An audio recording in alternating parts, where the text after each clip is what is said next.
Okay, so basically it squishes it. It will change from one pixel to the other type of pixel, square to non-square. It will change things. Let's check it out just a second. Let's take an elliptical tool right here, marquee, and make something that is round as possible on our screen. All right? Right there. I'm going to fill it with some red. With the paint bucket. Right here.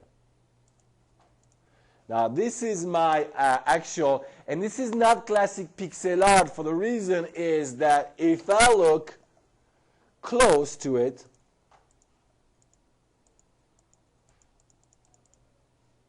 there is something that actually screams that is not pixel art, and that's why that tool is actually illegal to use in classic pixel art, is that right here.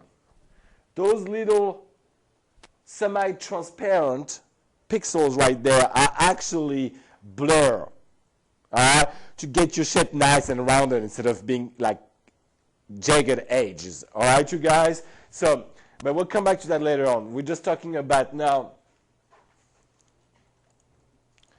about format. So now let's go back to 100. Okay, that's around, and that's a Japanese flag. All right, for example, that you're making on a plane, all right, for example, but you messed up. You made it up in a square format where all your pixels are square, like that, but you did not check your project specifications, right? And the project specification will be played on Xbox 360, and it'll be only wide TVs, okay? So now what happened is that the way your stuff is going to look is not like that on the wide screen. On the wide screen, it is going to look, and we have a little tool to check that out, which is great in Photoshop now. That's new since CS1, I think.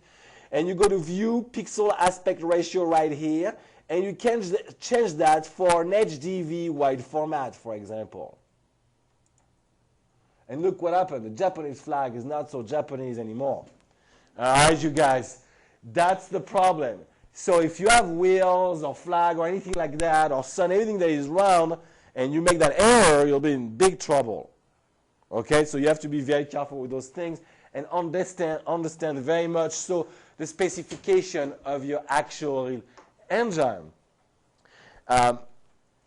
Like I was saying earlier, I did the translation for Shrouded Nebula, and I would never do that again. That type of thing. Even for my own game, I would hire someone probably. No, it was such a boring job. Okay, translating is no fun, you guys. But anyway, and on that game for Shrouded Nebula, one of the main things we had to deal with is that type of thing also, because there's an Xbox 360, obviously, you guys. And the text would change size, but we'll come back to that actually.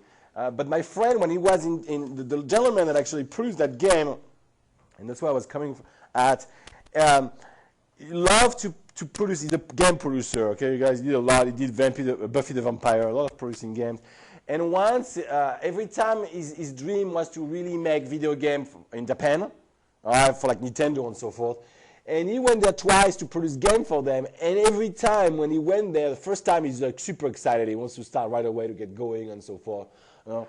And he's ready to start pressing stuff. And the guy said, hey, hold on. Have a seat in front of that machine right there. That machine is the machine you are going to output your game to. You need to understand every technical parameters of that machine and how much it can take in the head per milliseconds. When you understand all the specification of that machine, you can actually create a game for it. And I agree. This is extremely smart. It's like designing a website and making sure the bandwidth will pass properly for your clients. All right? Not making a website that choke and that doesn't display whatever you want. All right? That's the main thing. I thought that was very smart. So you need to, because of that, make sure you look at all the specification of that type of things. All right? So we have low definition, we have high definition, it's called standard definition, we have high definition, and we have different type of pixels, obviously, from square to rectangle. Now you know how to adjust Before that little gadget right here, you guys, we used to actually have screen directly connected to the computer, video monitors, and output everything I did in art into that video monitor also to see how it looks like. All right? Because there's other problem also. When you talk stereo definition and high definition, it changes one thing. Let's say this is a high definition frame. All right? This is an HD. In an HD frame, everything is seen on your frame, on your TV. There is nothing, you don't lose anything. In a standard definition, not HD size format, you have two things that changes.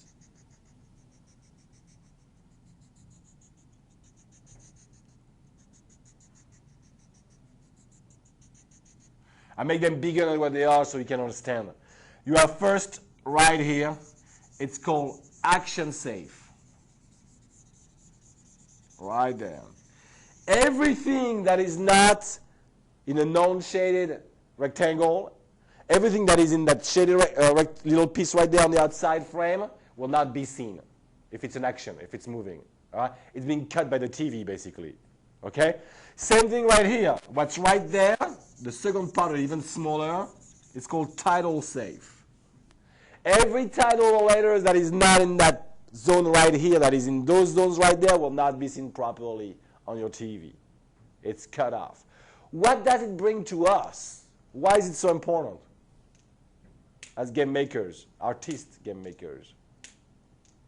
You know the boundaries of your screen so you don't make mistakes. Right, but what type of mistake can appear in that type of boundary? You're exactly on top of it.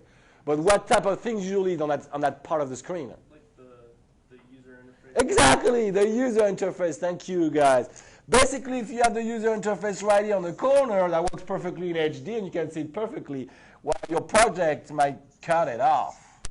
And you might want to see it properly in standard definition.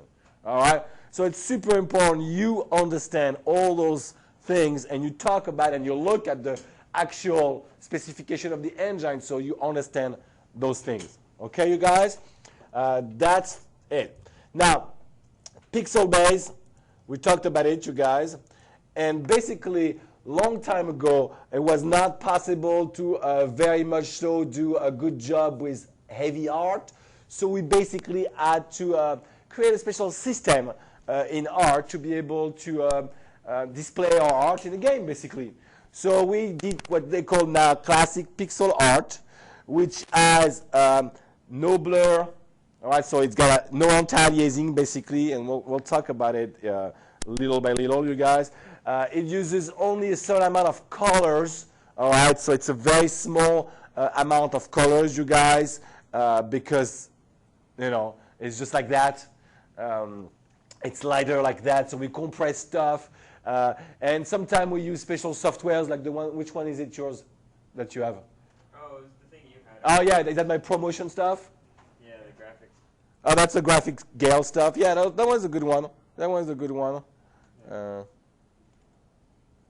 the one you had posted in the Right. in the lecture. Right. It's a good software. It's free, usually. You guys, I like it. It's very useful. I usually use promotion personally. All right, because it's a little bit better, I think. And I bought it, so a license for myself, for my company. But they're very similar. There's a lot of pixel art software that can be bought, you guys. It's nice. Let's see.